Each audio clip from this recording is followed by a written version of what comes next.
aqui com mais um Papo Suprem, um programa da TV Suprem, veículo de comunicação da União Planetária, pioneira em comunicação positiva no Brasil. Aqui a comunicação é sempre elevada. Você pode seguir nossa programação nas redes sociais, estamos no canal 2 da NET TV e no YouTube. E hoje temos o privilégio de entrevistar Luísa Schaer. Vamos falar do Acordo de Escazú e os avanços na proteção do meio ambiente. Luísa, muito bem-vinda. Muito obrigada. Alegria estar aqui com você. A Luísa é cientista social pela Universidade de Brasília, UNB, diretora técnica da Alternativa Terra Azul e membro do Movimento Escazú Brasil. E vamos falar desse Acordo de Escazú. Luísa, o que é o Acordo de Escazú? Muito bem. O Acordo Regional sobre Acesso à Informação, Participação Popular e Acesso à Justiça em Assuntos Ambientais, ele é um acordo que foi construído a partir da Rio+20, em 2012, ele ficou pronto em 2018, e de 2018 a 2020 ele esteve aberto para os países da América Latina e do Caribe aderirem ao acordo, né? A gente chama de Acordo de Escazú porque esse nome é enorme. E aí o Brasil aderiu ainda em 2018 ao acordo, assinou ainda em 2018, na época governo Michel Temer. Só que os processos de adesão a acordos internacionais, eles não acontecem só porque o presidente assinou. É preciso que o Congresso Nacional também aceite e defina, estabeleça que o nosso país, sim, está disposto a aderir ao tratado. Tem todo um caminho, Tem então. todo um caminho para a gente percorrer nessa construção. E esse acordo é para quê? Quais os objetivos do Acordo de Escazú?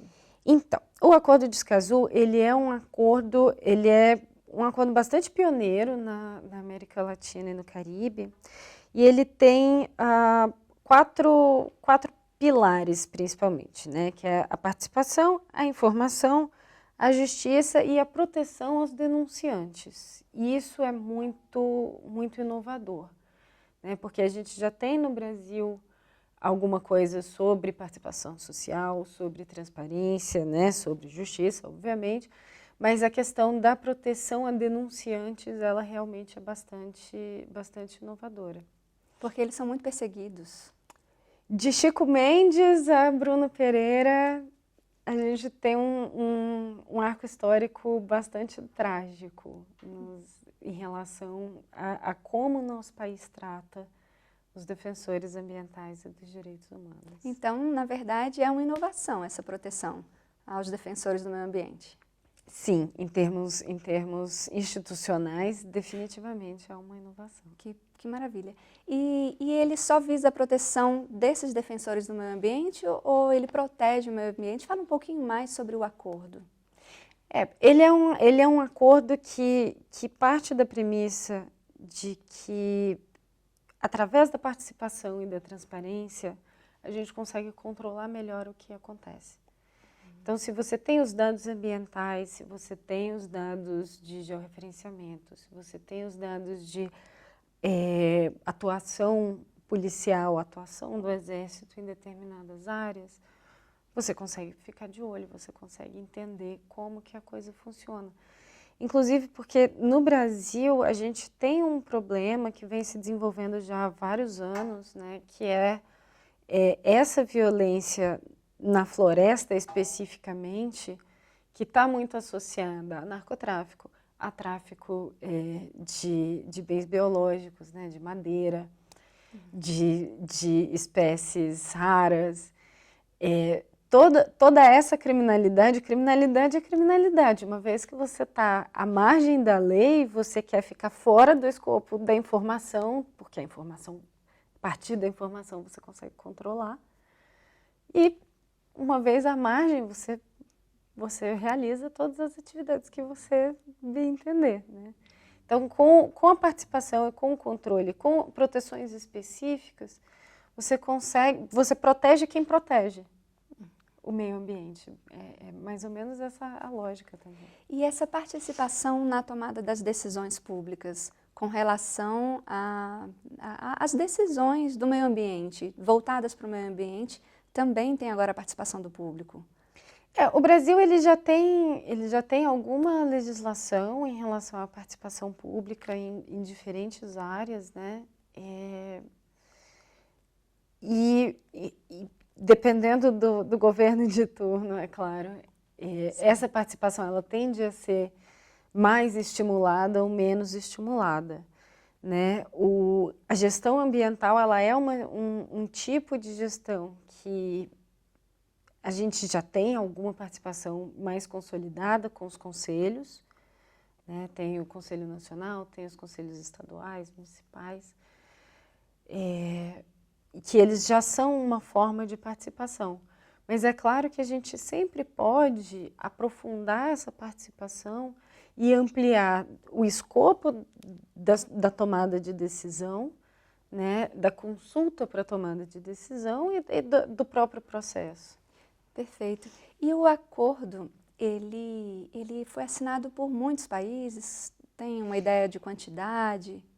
Sim, dos 33 países, né, que compõem a CEPAL, que é a Comissão Econômica para a América Latina e Caribe, da ONU, são 33 países, 24 assinaram. Dos 24, 14 já ratificaram, né, entre o momento em que foi publicado até aqui, 14 países ratificaram e 24 já assinaram. E aqui o Brasil? Estamos em que lugar? Nós estamos no lugar em que nós assinamos. O Brasil assinou esse acordo em 2018. Só que ele ainda não foi aprovado pelo Congresso. Na verdade, ele não havia sido enviado para o Congresso Nacional até esse ano. Ele foi... O Executivo enviou a mensagem ao Congresso agora em maio de 2023. Então, ele ficou aí 5 anos paradinho na presidência da República e agora ele foi para o Congresso e vai fazer a tramitação lá dentro. E essa demora que você acabou de citar é exatamente pela ausência ou existência do interesse público na participação da ativação desse acordo aqui, da implementação desse acordo? Eu não sei se do interesse público, porque essa é uma decisão concentrada muito especificamente na presidência da República. Esse não é um passo em que a sociedade tenha muito... A gente pode, claro, fazer pressão, demandar, mas a decisão de enviar ou não o acordo para o Congresso Nacional é uma decisão da presidência da República. Uhum, perfeito, perfeito. E tem obrigações específicas do acordo? Sim, esse é um acordo vinculante, né? Então, assim, os países eles têm que adotar medidas para realmente fazer valer aquele compromisso que eles assinaram. E aí ele tem determinados compromissos nessas 4 áreas, né? Da justiça, da informação, da participação e da proteção aos denunciantes. Mas, como eu disse, o Brasil ele já tem uma série de instrumentos nesse sentido, especialmente em relação a outros países da América Latina e do Caribe. Nós temos sim já instrumentos muito bem elaborados que a gente precisa colocar em prática, a gente precisa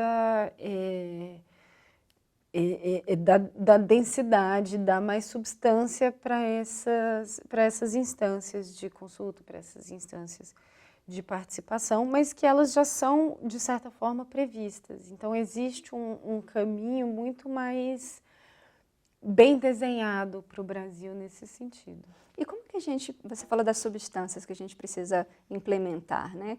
Como é que a gente consegue fazer isso na prática? É um desafio, né?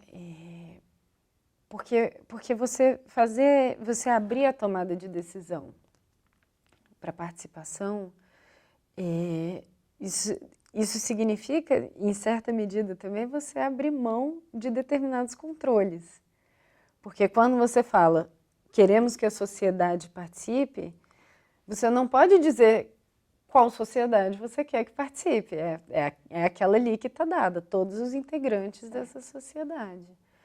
Mas é um movimento que é imprescindível, porque à medida que a gente cria instâncias de participação e de deliberação popular, a gente, na pior das hipóteses, a gente consegue compreender muito melhor o funcionamento da nossa própria sociedade e consegue tomar medidas, adotar iniciativas que sejam mais eficientes, que sejam mais específicas e mais adequadas para a nossa população. E por isso que a participação pública é importante nesse caminho. Extremamente importante. Eu pessoalmente acredito que em todos, eu acho que a participação é o caminho. E é interessante porque o meio ambiente, proteger o meio ambiente é proteger a vida. Deveria existir um interesse muito maior do chefe da República, né? Eu acho que assim, agora a gente está passando por um governo que realmente olha e entende a proteção ambiental dessa mesma maneira, né? Mas não é sempre assim, porque depende de quem é o governante de turno e de qual é a esplanada que ele monta, né? E da pauta do público também. Pauta do público, que é quem elege, né? Uhum. E o público estar em cima, o público estar mais consciente na proteção do meio ambiente. Com certeza.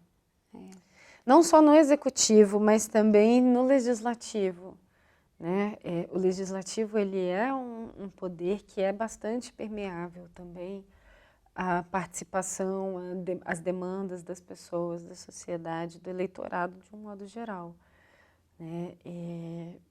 Existem espaços, tanto na Câmara como no Senado, de participação popular, de participação social. E é muito importante que a sociedade se aproprie desses espaços e faça uso deles para pressionar, para demandar, para falar, olha, a gente quer esse país. Perfeito, perfeito. Estamos terminando o primeiro bloco do nosso Papo Suprem. A gente vai para um breve intervalo e estamos conversando sobre o Acordo de Escazú e os avanços na proteção do meio ambiente. A gente volta já já para conversar, porque eu estou muito interessada para saber um pouco mais. Obrigada.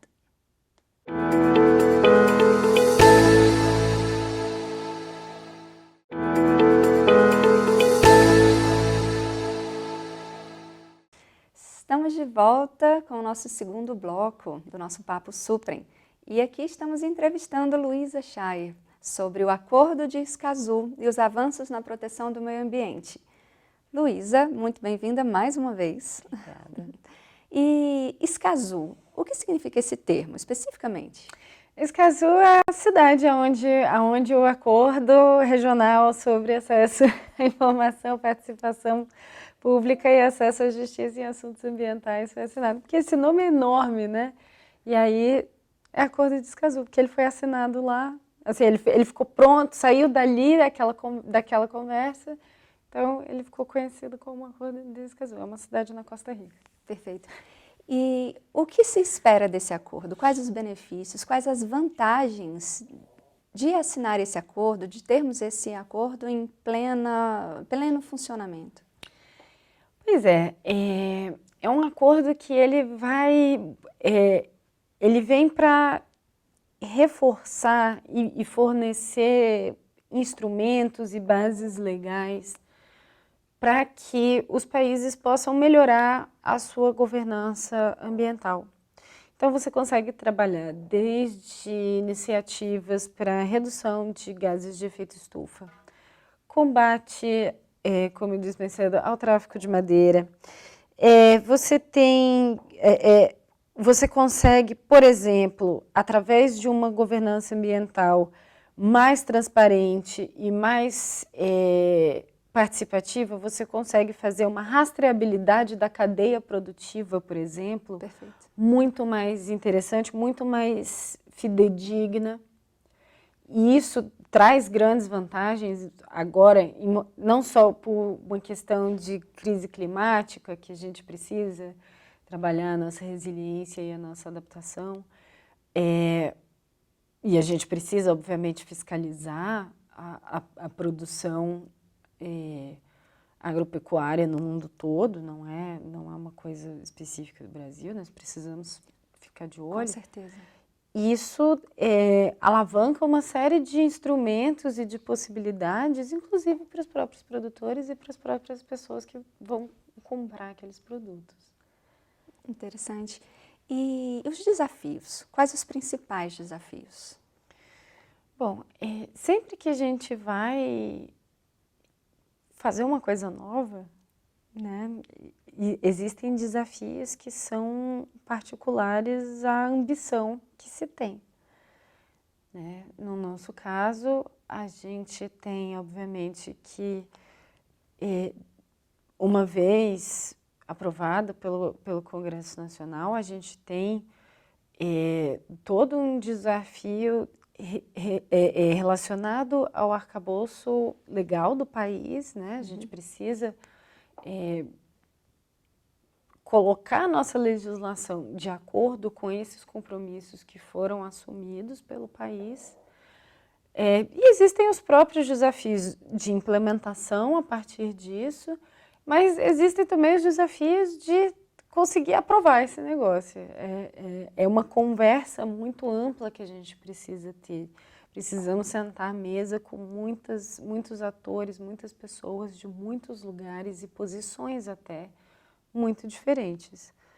Mas a gente entende que, de modo geral, todo mundo tem o bem do Brasil e do planeta como grande finalidade, né?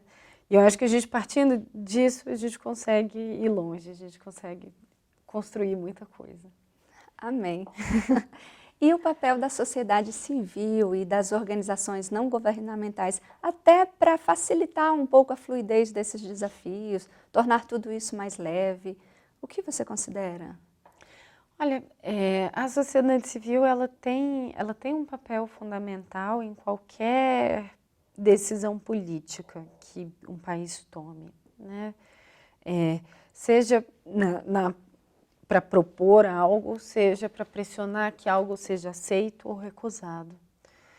É a sociedade civil que consegue se organizar e demonstrar para aquelas pessoas que foram eleitas que existem sim prioridades em uma sociedade. Não são coisas genéricas e abstratas que a cada 4 anos, mais ou menos, você vai lá e fala, acho que esse daqui vai. Não. Né? Não, assim, nós somos os responsáveis por organizar o discurso de uma sociedade inteira que transborda a representação institucional, ela é maior do que isso, né? Então, a gente consegue fazer incidência dentro do legislativo, a gente consegue fazer incidência com o executivo, com o judiciário. Existem uma série de instituições e de redes que se organizam nesse sentido. Hoje em dia existem as redes sociais, assim, elas são, querendo ou não, uma arena de discussão e um lugar onde as pessoas conseguem, de fato, colocar essas demandas e esses anseios, né? Essas priorizações que elas entendem necessárias para o país. E você acha que a mentalidade das pessoas está mudando? Estamos nos conscientizando cada vez mais? Porque a gente vê cada vez mais movimentos nesse sentido de proteção do meio ambiente, de tomada de consciência voltada para a proteção da nossa vida ambiental. Eu acho que sim. Eu acho que a cada geração que passa, principalmente, e eu acho que tem um efeito geracional muito interessante, assim, é uma construção realmente de muitas gerações falando, olha, nós precisamos olhar para o meio ambiente, nós precisamos olhar para a preservação ambiental. porque existem gerações que estão chegando e elas vão precisar desse meio ambiente sadio, né? E eu vejo muito, a Terra Azul, ela tem um trabalho muito marcado por essa intergeracionalidade, e a gente vê de maneira muito clara que é um esforço crescente, no sentido de que ele vem frutificando a cada geração, e a próxima ela chega e se constitui como uma geração mais consciente, mais atenta e mais cuidadosa com o meio ambiente. Existe ainda, claro, um caminho enorme pela frente, ainda temos muitas pessoas para trazer para esse assunto, para convidar mesmo a uma conversa e a compreensão de que todos ganham quando a gente protege o meio ambiente, né? Mas eu acho que estamos avançando. É devagar, tem solavancos, tem 2 passos para frente e 1 para trás, mas ainda assim são 2 para frente e 1 para trás. Então, eu acho que estamos caminhando. Por isso que é importante um trabalho de conscientização em massa, em maior quantidade possível. Você mencionou Terra Azul. Me fala um pouquinho da Terra Azul. Bom, a Terra Azul é uma associação da sociedade civil. A gente tem uma atuação em todo o território nacional, com redes internacionais, nacionais e regionais, né? E a gente trabalha com projetos socioambientais. A gente busca dar visibilidade para iniciativas de preservação ambiental, ao mesmo tempo que a gente protege populações que são mais vulneráveis, populações que são tradicionais, que têm um modo tradicional de vida. A gente trabalha com agroecologia, a gente trabalha com educação ambiental. É um escopo bastante amplo que a gente faz nessa execução de projetos socioambientais. E como foi o surgimento de vocês? Quando ocorreu? Quando vocês foram instituídos? A Terra Azul ela já está com 24 anos, ela é de 99. Surgiu lá em Fortaleza com o Pedro Ivo, que ele está conosco até hoje, ele é da nossa coordenação colegiada, uma grande liderança na sociedade civil, na política ambiental. Ele foi lá, pegou a Kombi e saiu fazendo educação ambiental pelo Ceará, e assim nasceu a Terra Azul. E aí, alguns anos depois, com a vinda para Brasília, a Terra Azul também se mudou, a sede da Terra Azul se mudou para Brasília, né? Mas a gente continua executando vários projetos lá no Ceará. Tem um projeto de ecosurf, tem um projeto com marisqueiras. E aí já estamos aqui em Brasília há vários anos. E vocês estão com esse trabalho específico do Movimento Escazú, dentro do Terra Azul? A gente faz parte do Movimento Escazú Brasil, que foi constituído há pouco. Aqui em Brasília a gente tem também a execução de alguns outros projetos. A gente tem um projeto de agroecologia, a gente tem um projeto junto à comunidade do Lago Norte para a implementação de uma comissão local pelo desenvolvimento sustentável. E é isso, sociedade civil tem uma coisa muito interessante da nossa atuação, que a gente atua em muitas coisas. São muitas frentes que a gente acaba abrindo. E Luísa, se você puder dar uma mensagem para o público de conscientização na proteção do meio ambiente, para a tomada de consciência interna, de olhar, de direcionar os olhos para a nossa vida ambiental. Poxa, eu diria que a gente precisa entender, em primeiríssimo lugar, que quando a gente fala em salvar o planeta, né, E essa é uma colocação um pouco curiosa, porque a gente não salva o planeta está muito bem e ele vai continuar muito bem. Assim.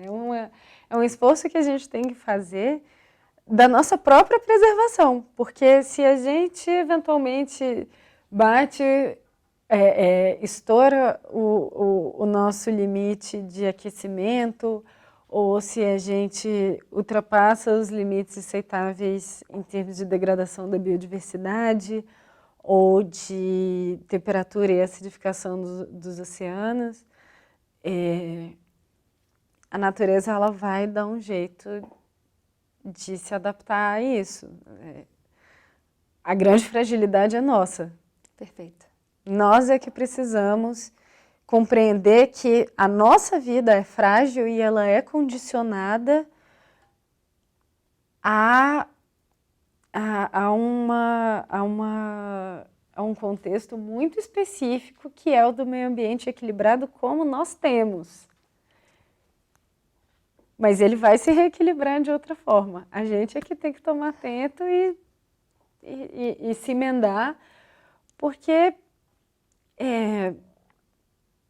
a gente não come lucro, a gente não come poder político, a gente não respira nada disso, a gente não bebe nada disso. A gente come comida, a gente respira ar e a gente bebe água. E a gente precisa dessas coisas de verdade e elas só continuam assim se a gente não atrapalhar. É muito simples, é não atrapalhar. E a natureza dá conta do resto. Que perfeito, que linda você, Luísa. Muito obrigada pela sua participação. Você nos contribuiu demais aqui no nosso programa. Muita gratidão. Obrigada. Muito obrigada pelo convite. Estamos finalizando o nosso Papo Suprem. Falamos sobre o Acordo de Escazú e os avanços na proteção do meio ambiente. Você pode acompanhar nossa programação no canal 2 da NET TV, no YouTube e nas nossas redes sociais. Muito obrigada.